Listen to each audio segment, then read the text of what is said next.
بیان. والصلاة والسلام على سيدنا محمد سيد الأولين والآخرين وعلى آله وأصحابه أجمعين. أما بعد فأعوذ بالله من الشيطان الرجيم. بسم الله الرحمن الرحيم. ما كان محمد أبا أحد من رجالكم ولكن رسول الله وخاتم النبيين وكان الله بكل شيء عليما. سبحان ربك رب العزة عما يصفون وسلام على المرسلين والحمد لله رب العالمين.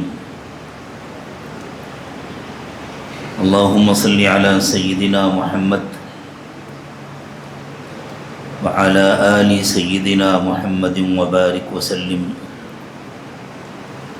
اللهم صل على سيدنا محمد وعلى آل سيدنا محمد وبارك وسلم.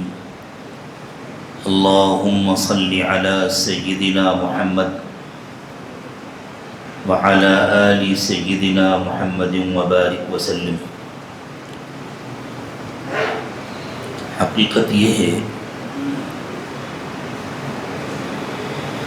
کہ آپ حضرات اب تک اتنے قیمتی اور مکمل اور مدلل بیانات سماعت فرما چکے ہیں کہ اب مجھ جیسے معمولی سے طالب علم سے آپ کو کچھ سننے کی ضرورت نہیں ہے. میرے بارے میں آپ کو معلوم ہے کہ میں بیمار بھی ہوں اور بوڑھا تو ہوں ہی نظر آ رہا ہے. بڑھاپا خود ایک مسئلہ ہے، اس کے ساتھ ایک نہایت خطرناک بیماری بھی جڑ جائے تو مسئلہ اور پیچیدہ ہو جاتا ہے. اور بس تعمیل حکم کی نیت سے حاضر ہو گیا.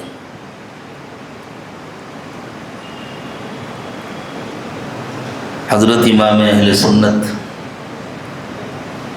حضرت مولانا عبدالشکور صاحب رحمۃ اللہ علیہ کی خدمات، ان کی محنتیں اور ان کی کوششیں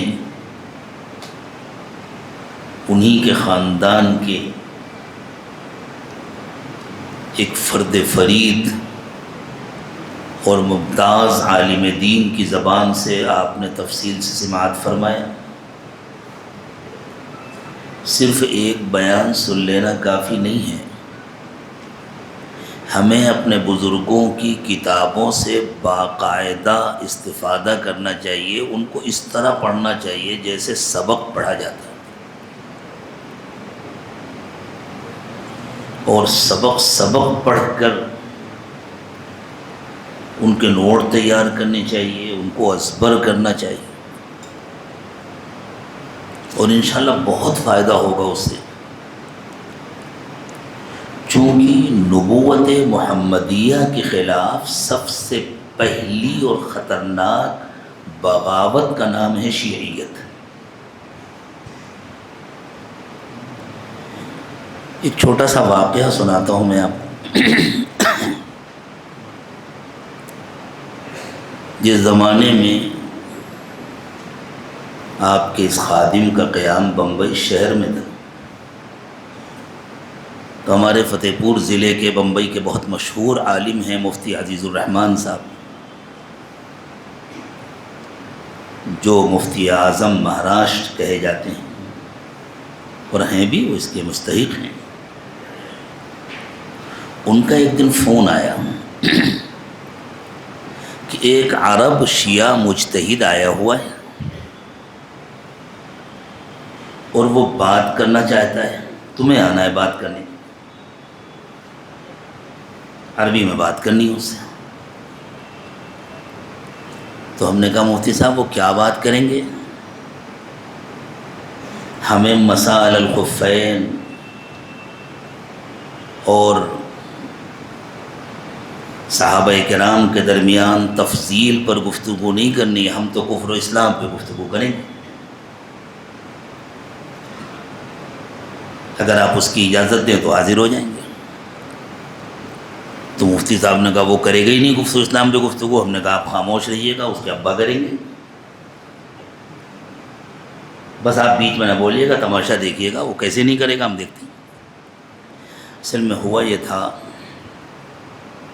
کہ وہ جو وہاں کا مشہور کتب خانہ تھا شرف الدین الکتبی، ابھی بھی ہوگا، بہت زمانے سے میرا بمبئی شہر سے کوئی خاص تعلق نہیں ہے، اس کے مالک ہوا کرتے تھے محمد بھائی۔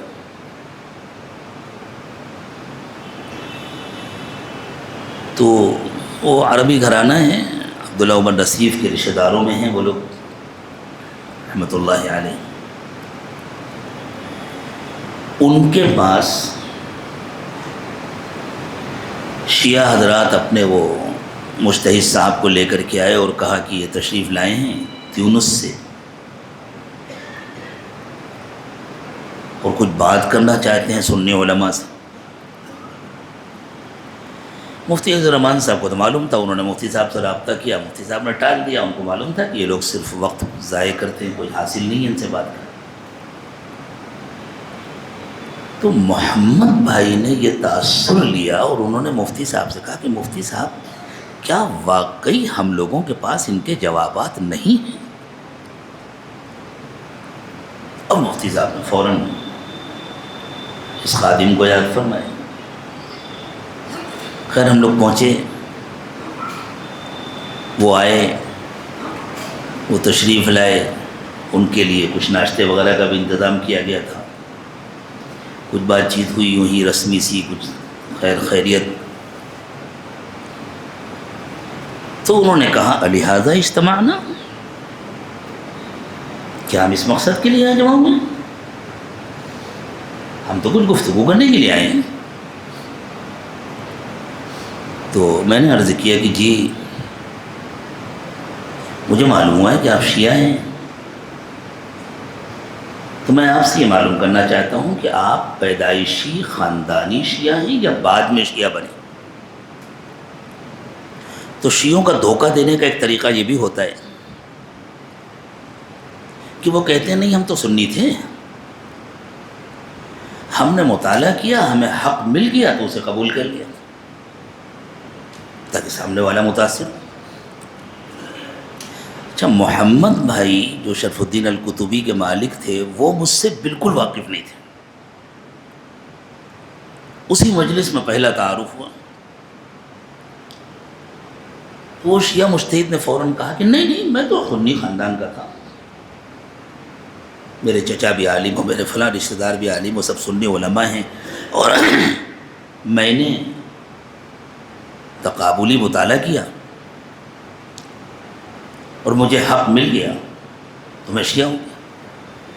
جیسے انہوں نے یہ بات کی تو میں نے ان سے اگلا سوال کیا ای نقص رأیتہ فی الاسلام حتی تشیعت، آپ کو اسلام میں ایسی کون سی کمی نظر آئی کہ آپ اسلام چھوڑ کر شیعہ ہو گئے؟ وہ ایک دم سے اچھل گیا، اس نے کہا کیا مطلب، میں مسلمان نہیں ہوں؟ میں نے کہا سوال نہیں پیدا ہوتا، اگر آپ مسلمان ہیں تو ہم مسلمان نہیں، اگر ہم مسلمان ہیں تو آپ مسلمان نہیں۔ لوگ کفر و اسلام پہ گفتگو شروع ہو گئی، اسے پتہ بھی نہیں چلا کب شروع ہو گئی۔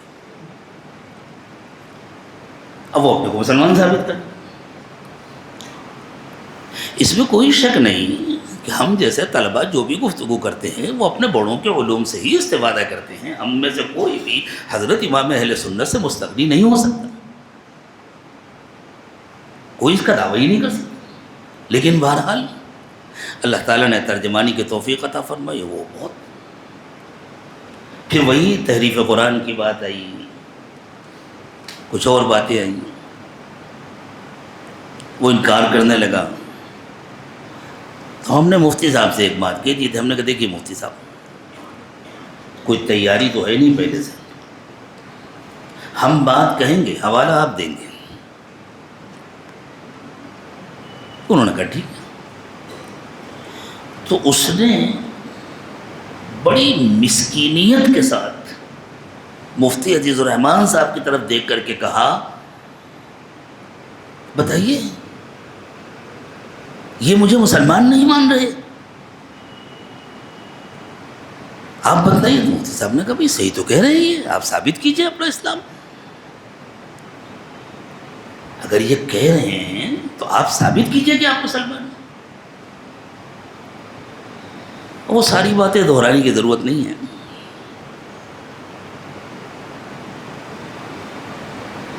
پھر درمیان میں بات چلی اہل بیت کی، تو ہم نے آیت کریمہ پڑھی، انما یرید اللہ لیذھب عنکم الرجس اہل البیت ویطہرکم تطہیرا. علماء کی توجہ کے لیے بات عرض کر رہا ہوں. تو اس نے فوراً گرفت کی. علیکم جمع مذکر کا صیغہ ہے، تو ازواج مطہرات کیسے مراد ہو سکتی ہیں؟ میں نے کہا تم عرب ہو، تمہیں عربی زبان نہیں آتی؟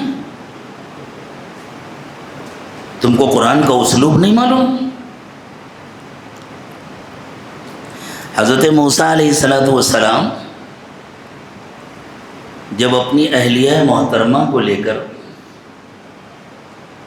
مدین سے چلے تھے اور راستے میں ان کو سردی لگی تھی، وہ بیمار ہو گئی تھی، آگ کی ضرورت تھی، تو حضرت موسیٰ نے ان سے فرمایا تھا لعلی آتیکم منہا بقبس، جمع مذکر کی ضمیر. قرآن کہتا ہے انہوں نے فرمایا لعلکم تصطلون، جمع مذکر کا صیغہ ہے. تو حضرت موسیٰ کے ساتھ ان کی اہلیہ کے علاوہ اور کون تھا؟ تو اس نے کہا حضرت ہارون بھی تھے. ہم نے ہاتھ پکڑ لیا، ہم نے کہا اب پہلے بتلاؤ جان بوجھ کے دھوکہ دے رہے ہو یا جاہل ہو؟ حضرت ہارون تو مصر میں تھے. قرآن کا بیان ہے جب آگ کی تلاش میں حضرت موسیٰ علیہ السلام کوہ طور پر پہنچے ہیں اور اللہ تعالیٰ نے ان کو ایک بڑی ذمہ داری دی ہے، تو حضرت موسیٰ علیہ السلام نے اللہ تعالیٰ سے درخواست کی کہ اللہ اس ذمہ داری میں میرے ساتھ ہارون کو بھی شریک کر دیجیے، اور اللہ تعالیٰ نے ان کی درخواست قبول فرما لی. قال قد اوتیت سؤلک یا موسیٰ، اللہ نے فرمایا موسیٰ تمہاری درخواست قبول ہو گئی. اور پھر حضرت ہارون حضرت موسیٰ جب مصر تشریف لائے تو انہوں نے اپنے ساتھ حضرت ہارون کو لیا. یہ صحیح ہے یا نہیں؟ کہتا ہے ہاں صحیح ہے. ہم نے کہا پھر تم نے یہ کیسے کہا کہ حضرت ہارون بھی تھے؟ یا تو اعتراف کرو کہ میں جاہل ہوں اور جاہل کو مناظرہ کرنے کا حق نہیں، یا اعتراف کرو کہ میں نے جان بوجھ کے دھوکہ دیا. وہ جو شیعہ معزز حضرات اس محلے کے شیعوں سے مولانا بھی خوب واقف ہیں، اور عبدالعلی صاحب بھی، ان کے تو خوب بیانات ہوئے ہیں ماشاءاللہ وہاں 10 دن امام باڑے کے علاقے میں. جو لوگ لے کر کے آئے تھے اس کو، وہ اور محمد بھائی وہ تو آنکھیں پھاڑ کر دیکھ رہے ہیں اور وہ پریشان پسینہ پسینہ. دو میں سے ایک کام کرنا پڑے گا، اس کے بغیر بات آگے نہیں بڑھے گی. یا تو کہو میں جاہل ہوں، تو جاہل کو مناظرہ کرنے کا حق نہیں، یا کہو کہ میں نے دھوکہ دیا میں توبہ کر رہا ہوں. آخر اس نے کہا مجھ سے غلطی ہو گئی تھی. ٹھیک ہے. پھر میں اس سے کہا یہ بتلاؤ حضرت ابراہیم علیہ السلام کے پاس جب فرشتے آئے تھے اور حضرت ابراہیم علیہ السلام نے ان کے لیے کھانے کا انتظام فرمایا، بھنا ہوا گوشت لا کر رکھا،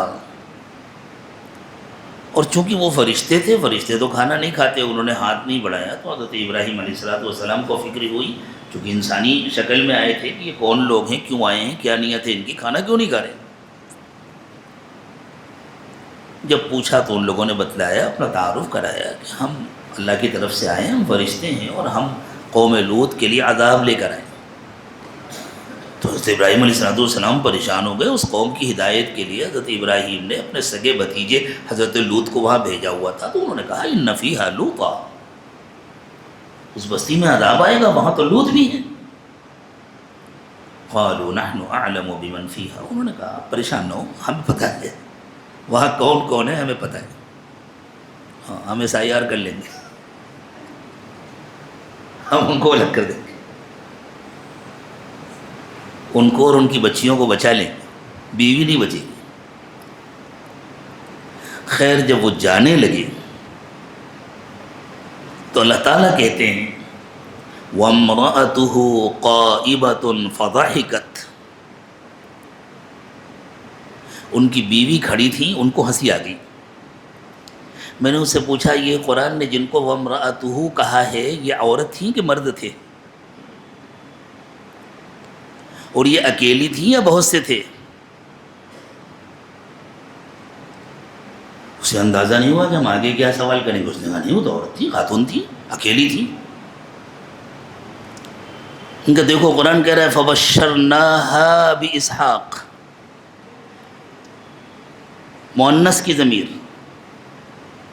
غائب کی ضمیر، ہم نے ان خاتون کو حضرت اسحاق کی پیدائش کی خوشخبری دی۔ وَمِن وَرَاءِ اسحاق یعقوب، اور یہ بھی بتلایا کہ تمہارے بیٹے اسحاق کی آگے نسل چلے گی، ان کے بیٹے یعقوب بھی ہوں گے۔ تو لو، بیٹے کی بھی خوشخبری، پوتے کی بھی خوشخبری۔ قالت، میں اسے غور کرو، واحد مؤنث کا صیغہ ہے، یا ویلتا اَأَلِدُ واحد کا صیغہ، وَأَنَا عَجُوزٌ وَهَذَا بَعْلِي شَيْخًا، میں بوڑھی ہوں، یہ میرے شوہر ہیں، یہ بھی بوڑھے ہو گئے، دو ہی ہیں، تیسرا کوئی نہیں ہے۔ قالوا، فرشتوں نے کہا اتعجبین من امر اللہ، تمہیں اللہ کے فیصلے پر اتنی حیرت ہو رہی ہے؟ اللہ جو چاہے کرے، جوانی میں بھی تو اولاد اللہ ہی دیتے ہیں نا۔ اللہ کی مرضی نہ ہو تو کوئی جوان مرد باپ بن سکتا ہے؟ کوئی جوان عورت ماں بن سکتی ہے؟ اللہ ہی دیتے ہیں۔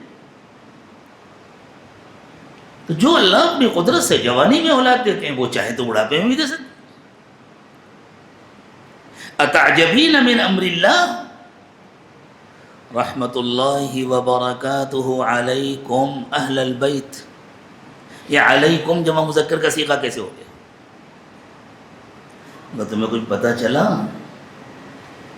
یہ قرآن پاک کا خاص اسلوب ہے کہ قرآن جہاں بھی کسی کے اہل بیت کا تذکرہ کرتا ہے تو وہاں جمع مذکر کا صیغہ استعمال کرتا ہے مخصورات کے لیے، عورتوں کے۔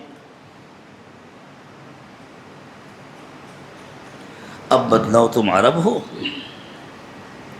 یا تو کہو ہمیں عربی نہیں آتی، یا اقرار کرو کہ اب تک دھوکہ دے رہے تھے۔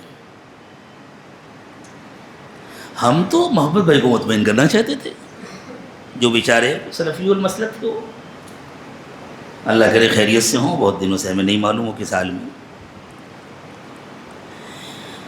پھر کچھ اور بات چیت چلی تو اللہ کا فضل ہے، ہمارے گھر میں تو حضرت امام اہل سنت رحمۃ اللہ علیہ کی کتابیں اتنی کثرت سے پڑھی جاتی تھیں۔ ہماری نانی مرحومہ کو حضرت امام اہل سنت کی کتابیں ازبر تھیں، اتنا کثرت سے انہوں نے مطالعہ کیا۔ اور ہمارا آدھا خاندان شیعہ تھا، سادات میں یہی تو ہوتا تھا، شیعہ سنی رشتہ داریاں ہوتی تھیں۔ ہمارے والد صاحب کی سگی نانی شیعہ تھی، ہماری دادی سنی تھی، سنی سے شادی ہوئی سنی ہوئی۔ فتح پور شہر میں ہمارے ننیالی بہت سارے رشتہ دار شیعہ۔ تو جب وہ ادھر ادھر کی باتیں کرنے لگا تو ہم نے اس سے کہا کہ دیکھو، یہ دھوکے بازی کسی اور سے کرنا، ہم گھر کے بھیدی ہیں، ہمارا آدھا خاندان ابھی بھی شیعہ ہے۔ وہ سمجھا کہ ہم خود شیعہ تھے، سنی ہوئے ہیں، لیکن ہم نے نہیں کہا اپنی زبان سے۔ اور محمد بھائی بھی یہی سمجھے، یہ کہہ رہے ہیں کہ ہمارا آدھا خاندان ابھی بھی شیعہ ہے، تو یہ بھی رہے ہو۔ بہرحال جب وہ بیچارہ بہت ساری باتیں اب چھپانے لگا، کترانے لگا، تو ہم نے اس کا ہاتھ پکڑ کے کہا، ہم نے کہا دیکھو ایسا ہے، تم تقیہ کر رہے ہو، تمہارے عقیدے کے مطابق تمہیں ثواب مل رہا ہے، ہمارا وقت ضائع ہو رہا ہے، اس لیے کھل کے بات کرنا ہے تو کرو، یہ چوری نہیں چلے گی۔ اور جو شیعہ ساتھ میں آئے تھے ہم نے ان سے کہا کہ بھائی ان سے کہو کہ یہ تقیہ تم لوگوں کے درمیان کر لیں، یہاں تقیہ نہ چلے گا، ہمیں ساری حقیقتیں معلوم، یہ کھل کے بات چیت کریں۔ تو وہ انہوں نے ڈرامہ کیا، ناراض ہو کر جانے لگے. تو ہم نے ہاتھ پکڑا، ہم نے کہا بیٹھو، ناراض مت ہو، آخری بات سن لو. امام تو مفترض الطاعہ ہوتا ہے نا، اس کی اطاعت فرض ہوتی ہے. کہنے بالکل، امامت کے لیے کیا شرط ہے؟ انہوں نے کہا حضرت علی کی اولاد میں ہونا شرط ہے. میں حضرت علی کی اولاد میں ہوں، تم چاہو تو میرا شجرہ نسب دیکھ سکتے ہو، میرے پاس تحریری شجرہ نسب موجود ہے. اور اس کا دعویٰ کرنا ضروری ہے. میں اسی مجلس میں دعویٰ کر رہا ہوں میں آج سے شیعوں کا امام ہوں، چلو میرے ہاتھ پر بیعت کرو. بظاہر یہ تفریحی باتیں ہیں،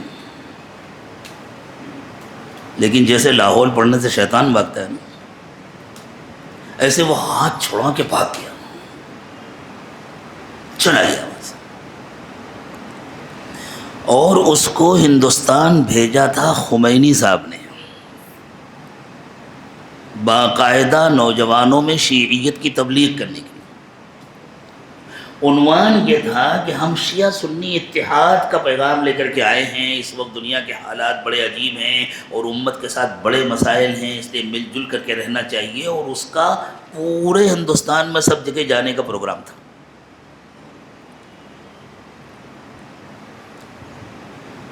جب اس مجلس سے وہ چلا گیا تو ان کے بعض لوگ محمد بھائی کے پاس آئے. انہوں نے آ کے کہا کہ محمد بھائی، آپ نے کہا تھا کہ مفتی صاحب سے گفتگو ہوگی، مفتی صاحب تو خاموش بیٹھے تھے، یہ طلحہ کون تھا؟ تو محمد بھائی بھی جھوٹ نہیں بولے، انہوں نے کوئی تقیہ نہیں کیا. انہوں نے اس مجلس میں جو تاثر لیا تھا اس کے مطابق کہنے لگے بھائی زیادہ واقف تو ان سے میں بھی نہیں ہوں، میری بھی پہلی ملاقات تھی، بس اتنا مجھے معلوم ہے یہ خود پہلے شیعہ تھے، انہوں نے مطالعہ کیا، حق مل گیا تو سنی ہو گئے. بیچاروں نے اپنی دانست کے مطابق. الحمدللہ وہ بمبئی سے بھاگ گیا اور اس نے جا کر کراچی میں بہت ادھم مچایا، بہت فتنہ پھیلایا، ہندوستان میں کی. ہاں میں نے ایک بات اور بھی کہہ دی تھی، میں نے کہا تو ہمیں معلوم ہے تم پورے ہندوستان کے لیے سفر کے لیے آئے ہو، ہم تیار ہیں، تم چلو کس شہر میں جاتے ہو، پیچھے پیچھے ہم بھی آئیں گے، تم جہاں جاؤ گے وہاں ہم آئیں گے. تو وہ گھبرا کر بڑھے. اس طرح یہ لوگ دھوکے بازیاں کرتے ہیں. اور شیعہ سنی اتحاد کے نام پر، جیسے اس زمانے میں اس کا بڑا چرچا ہے کہ صاحب اتحاد ہونا چاہیے، مل جل کر کے ہونا چاہیے. ہم کب کہتے ہیں کہ لڑ چلنے چاہیے؟ لیکن جس طرح روشنی اور اندھیرے کا اتحاد نہیں ہو سکتا، جس طرح دن اور رات کا اتحاد نہیں ہو سکتا، اسی طرح فکر اور عقیدے میں شیعہ سنی اتحاد نہیں ہو سکتا. دونوں عقائد میں وہی فرق ہے جو روشنی اور تاریکی میں فرق ہے، جو دن میں اور رات میں فرق ہے. دونوں بالکل الگ الگ ہیں. جیسے اللہ تعالیٰ نے چاند و سورج کے بارے میں ارشاد فرمایا نا، لَلشَّمْسُ يَنبَغِي لَهَا أَن تُدْرِكَ الْقَمَرَ وَلَلَّيْلُ سَابِقُ النَّهَارِ. چاند و سورج دونوں ایک نہیں ہو سکتے، وہ الگ الگ ہی رہیں گے. اللہ نے ان کا نظام ایسے ہی بنایا. دن اور رات دونوں ایک ساتھ جمع نہیں ہو سکتے، رات دن سے آگے نہیں نکل سکتی، دونوں الگ الگ رہیں گے. وَكُلٌّ فِي فَلَكٍ يَسْبَحُونَ. ٹھیک ہے، اللہ تعالیٰ نے ڈھیل دی ہوئی ہے، انہیں بھی جینے کا حق ہے، اور جھگڑا ہم بھی پسند نہیں کرتے، کسی سے لڑائی نہیں کرتے. یہ بات اچھی طرح ذہن میں رکھنا چاہیے کہ شیعیت کوئی مذہب نہیں ہے. شیعیت نبوت محمدیہ کے خلاف بغاوت ہے. حضور پاک صلی اللہ علیہ وسلم کی نبوت کے خلاف پہلے تو بغاوت کے جھنڈے بلند ہوئے نبوت کے نام سے.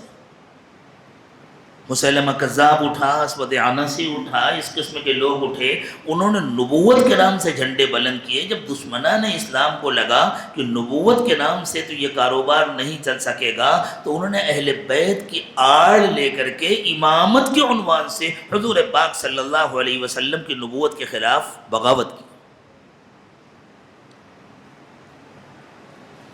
اور سارا کاروبار ہوتا ہے محبت اہل بیت کے نام پر۔ آپ یقین مانیے،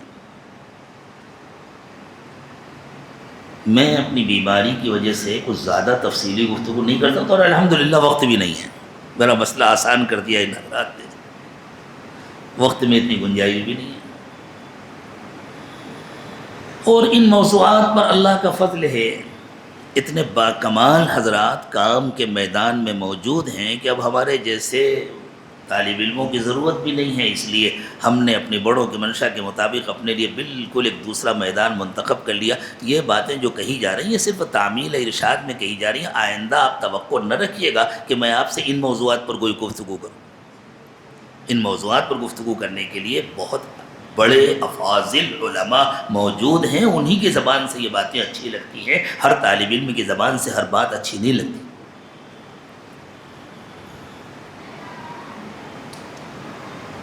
تو بظاہر یہ دعویٰ کیا جاتا ہے کہ وہ اہل بیت سے محبت کرتے ہیں، اور ہمارے کتنے لوگ یہ سمجھتے ہیں بھائی کچھ بھی ہو، اپنی ساری باتیں اپنی جگہ صحیح، لیکن واقعی وہ اہل بیت کے عاشق ہیں، اہل بیت سے محبت کرتے ہیں۔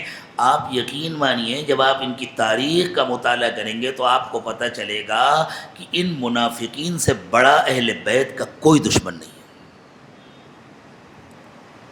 یہ حضرت علی کے قاتل ہیں، یہ حضرت حسن کے قاتل ہیں، یہ حضرت حسین کے قاتل ہیں، یہ اہل بیت کے بڑے بڑے مشائخ علماء اور ائمہ کے قاتل ہیں۔ اور انہوں نے ایسی گھناؤنی باتیں اہل بیت کی طرف منسوب کی ہیں، اور ایسی متضاد باتیں اہل بیت کے سلسلے میں جمع کی ہیں کہ جو ان کا مطالعہ کر لے وہ بدظن ہو جائے گا، اہل بیت سے بدگمان ہو جائے گا، دور ہو جائے گا۔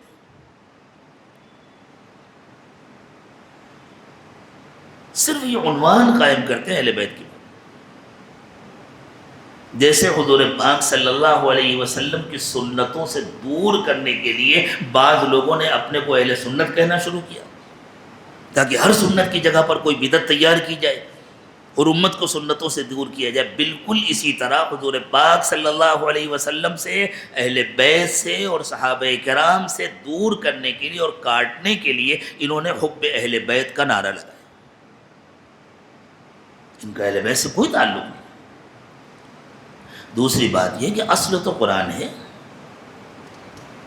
احادیث مبارکہ کے ذریعے قرآن پاک کی تشریح ہوتی ہے، یا حضور پاک صلی اللہ علیہ وسلم اللہ تعالیٰ سے دعا کر کے کسی قرآنی خوشخبری میں کسی اور کو بھی شامل کرائے اور اللہ تعالیٰ قبول فرما لے، یہ تو ہو سکتا ہے، لیکن حضور پاک صلی اللہ علیہ وسلم قرآن کو بدل تو نہیں سکتے۔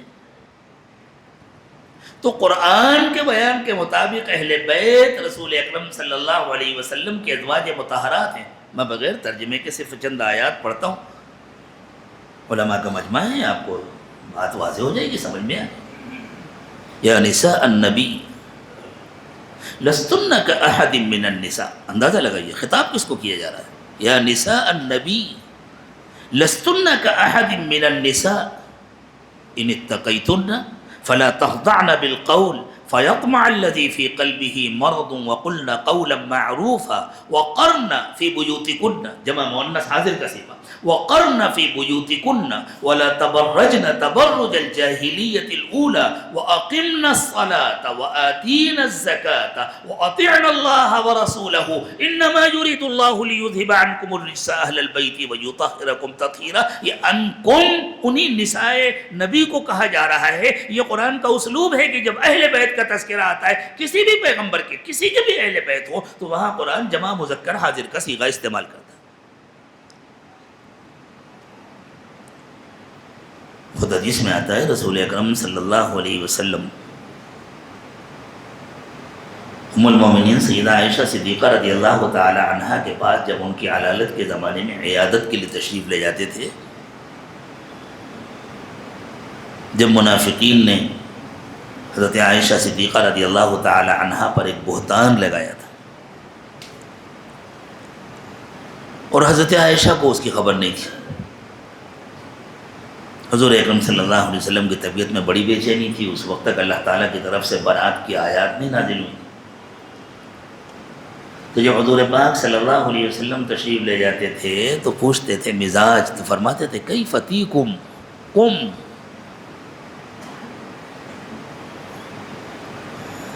ہم اردو میں اگر بہت آسان سا ترجمہ کریں تو اس کا ترجمہ ہے آپ کے کیسے مزاج ہیں، آپ کیسی ہیں۔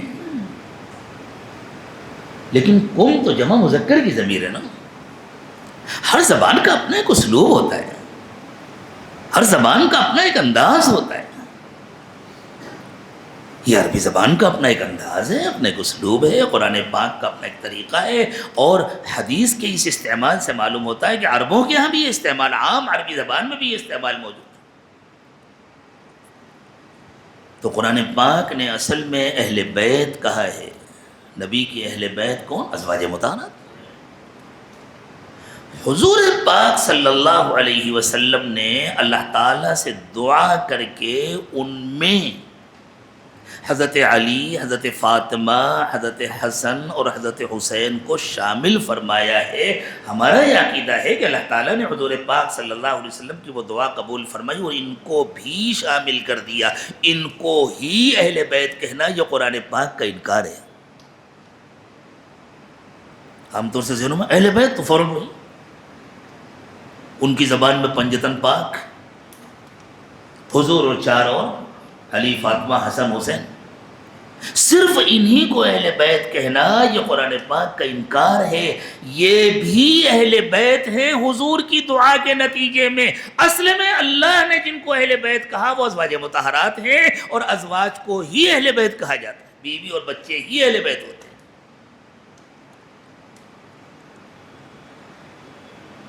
اللہ تعالیٰ ہم سب کو بصیرت عطا فرمائے، پڑھنے اور سمجھنے کی توفیق عطا فرمائے۔ وقت ختم ہو رہا ہے، اور یہ مجھ پر اللہ کا احسان ہے کہ وقت ختم ہو رہا ہے۔ اس سے زیادہ بات کرنے کی ہمت بھی نہیں ہو رہی، نہیں تھوڑا سا پہلے سے لوگوں کو وضو وغیرہ کی تیاری کا موقع دیں، نماز کی تیاری کریں گے انشاءاللہ۔ آپ اس عاجز سے پہلے جو قیمتی بیانات سن چکے ہیں، انشاءاللہ آپ نے ان کے نوٹ بھی تیار کیے ہوں گے۔ وہ سب سے بڑی بات یہ ہے کہ آپ کو جو حوالے ملے ہوں آپ ان کا مطالعہ کریں، بالاستیعاب مطالعہ کریں۔ یہ بہت فتنوں کا زمانہ ہے، بہت فتنوں کا زمانہ۔ ایک چھوٹا سا واقعہ اور سنا دیتا ہوں۔ ہمارے فتح پور ضلع میں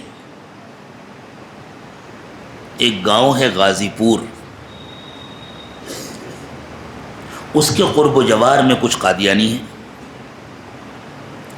تو ایک مرتبہ غازی پور میں ختم نبوت کا ایک بڑا اجلاس منعقد کیا گیا،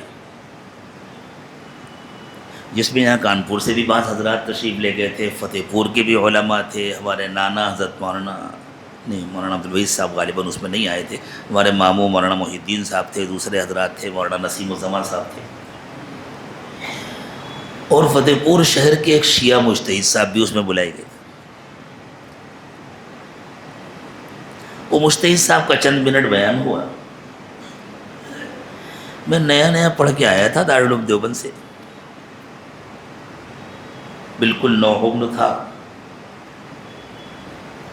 ان حضرات نے آپس میں مشورہ کیا اور مجھے بلا کر کہا کہ ہم لوگوں نے یہ مشورہ کیا ہے اور یہ طے کیا ہے، بجائے اس کے کہ ہم سب لوگ 10-10 15 منٹ بیان کریں، ہم اپنا سارا وقت تم کو دے رہے ہیں، تم موضوع پر تفصیل سے بیان کرو۔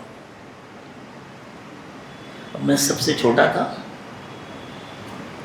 بڑوں کا حکم ماننا تو ضروری ہے۔ آج بھی الحمدللہ میں بڑوں کے حکم کے سامنے اپنے کو سرنڈر کر دیتا ہوں۔ میں نے کہا ٹھیک ہے جیسا آپ حضرات کا حکم۔ وہ مجتہد صاحب تشریف فرما تھے، میں نے ختم نبوت اور بیان کرنا شروع کیا، اور میں نے کہا ختم نبوت کا سب سے پہلا انکار، اپنے کو مسلمان کہتے ہوئے ختم نبوت کا سب سے پہلا انکار عقیدہ امامت ہے۔ اور پھر عقیدہ امامت کیا ہے، اور پھر یہ فتنے آگے کیسے کیسے بڑھے. یہ قادیانیت تک تو بہت دیر میں پہنچا ہے یہ فتنہ.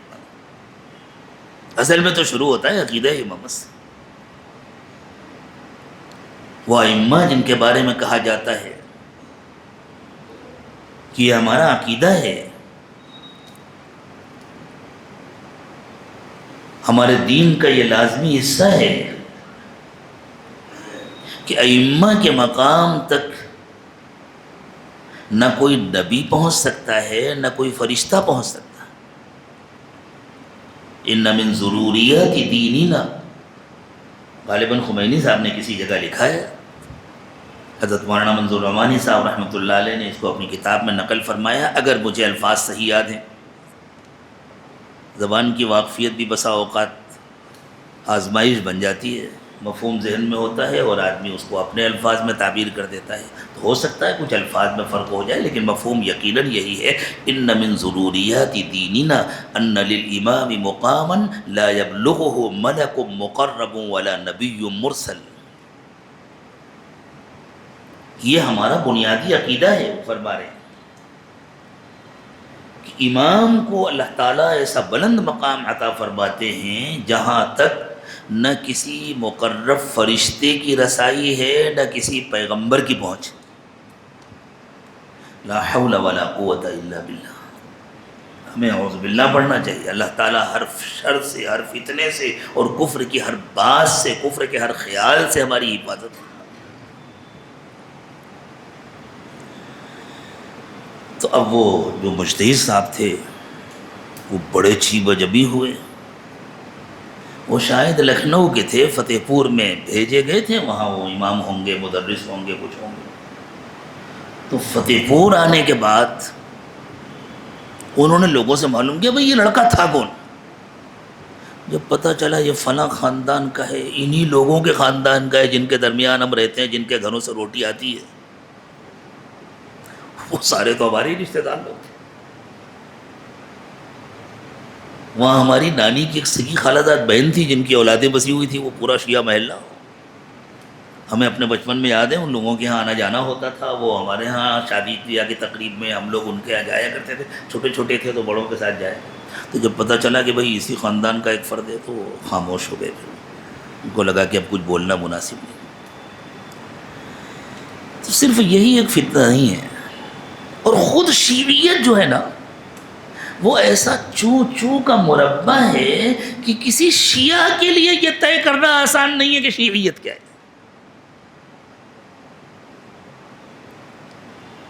اتنی شاخیں ہیں، اتنے بل ہیں،